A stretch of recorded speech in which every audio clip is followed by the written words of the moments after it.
tugire Kristo bavandimwe, nshaka gushinga intahe y'ibibazo n'ingorane naciyemwo n'ibitangaza nabonye Imana inkorera icishije mw'isengesho rya Yeriko.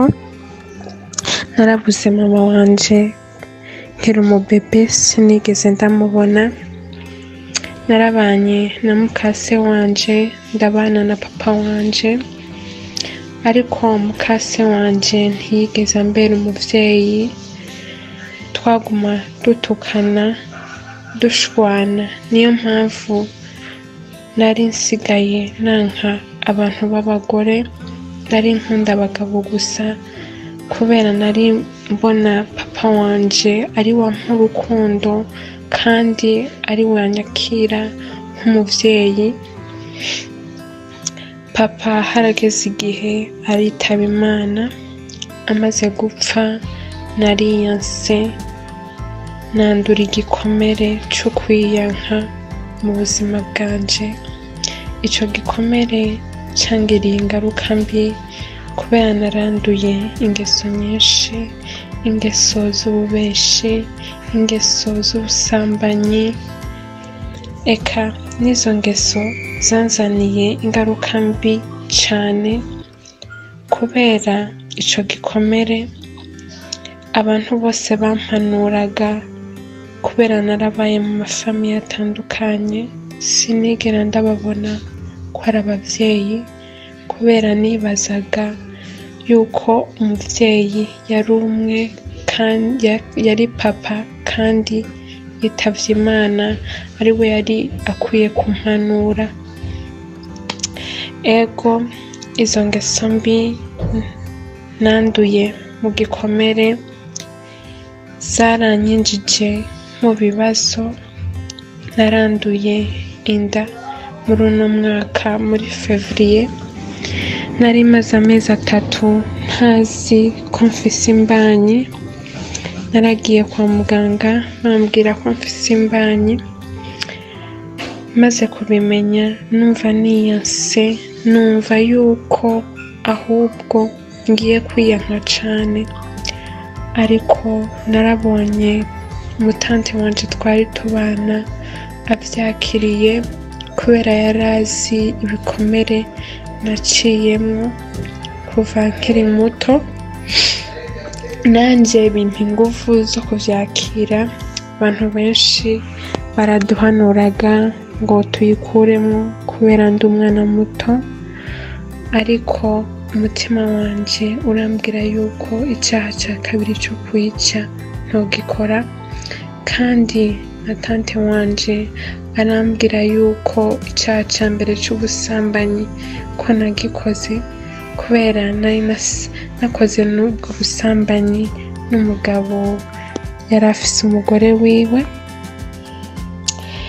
Ego arambwira yuko ico kindi caha ca kabiri co kwica ntogikora. Nanje ndavyakira, ndakira ino mbanyi, ndabana nawe, ndabana na tante wanje, ariko naho twabana mu myaka yose ntitwigeze twumvikana, ntitwigeze dusharinga umunezero, ntitwigeze twumvikana mu rukundo. Ariko aho dutanguriye isengesho rya Yeriko, ryaraduhuje, riradusubiza hamwe, ridusubiza umunezero. Eka naje narahabonyemwo ibitangaza vyinshi. Imana itangura kuvugana nanje ko ibibazo vyose ndimwo ibizi, kandi kugiye kumfasha. Nabo muri famiye bari baranyanse, ariko nabo muri iryo sengesho ryaraduhuje, ryampuje na bose, n'abantu batandukanye abari baranyanse. Mbona ibitangaza vyinshi, mbona nsubiye kuzana umunezero, mbona nsubiye kuzana rwa rukundo nari narabuze kuva nkiri muto.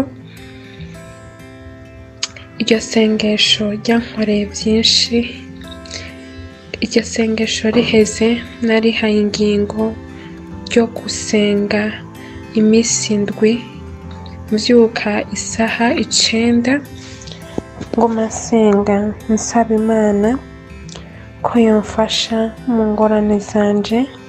Imana irambwira yuko ahubwo ngiye gukomeza gusenga buri munsi isaha 9. N'ubu ndacakomeza gusenga isaha 9 buri munsi isaha 9 z'ijoro, kandi Imana iranyereka ibitangaza, iranyereka urukundo, iranyereka umunezero mwinshi, kandi narafashe ingingo ndayisezerana ko ntazosubira muri ubwo busambanyi, ntazosubira muri ubwo bubeshi, ntazosubira muri ivyo vyose vya Satani. Imana iranyereka ko igiye kumbera umuvyeyi, igiye kumfasha muri vyose. Niha n'iyindi ngingo yo gusengera abantu bafise ibikomere n'abana bakiri bato b'abakobwa n'abahungu baja muri ubwo busambanyi, kubera ni benshi bakuramwo inda zabo, ni benshi bandura indwara zitandukanye z'umugera.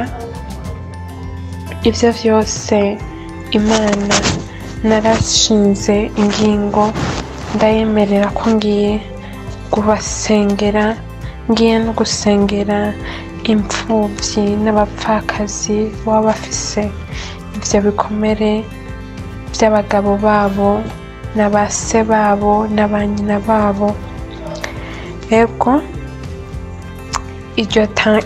ivyo bitangaza rero Imana yampaye narabishimye cane, bimpa inkomezi zo gusenga, bimpa inguvu nyinshi zo gusenga, bintahuza yuko Imana yanka igicumuro ariko itanka abacumuzi, kubera je nari nibazaga yuko Imana itoshobora kumbabarira kuvyo noba narakoze ku vyaha vyanje, ariko yanyeretse ivyo bitangaza vyose kubera yambabariye, kubera yanyeretse ko igiye kumbera umuvyeyi, kubera yambabariye.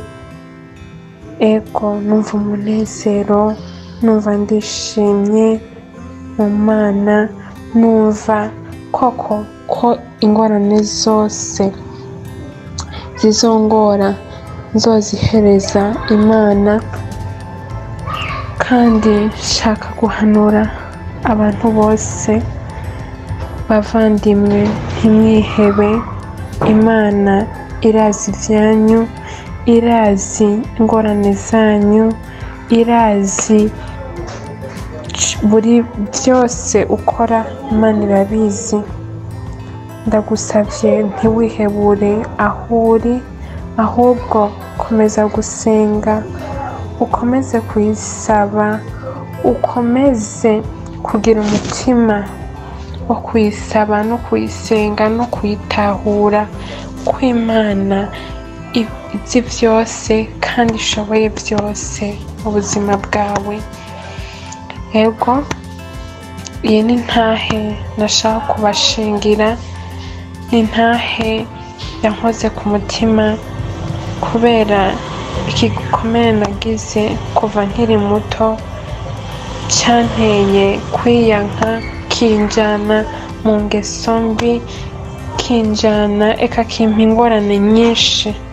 Ariko narigeze ahantu numva ko nkwiye gutahura Imana, nkwiye gusenga, nkwiye kuyisaba, kandi Imana ikwiye kumbera umuvyeyi.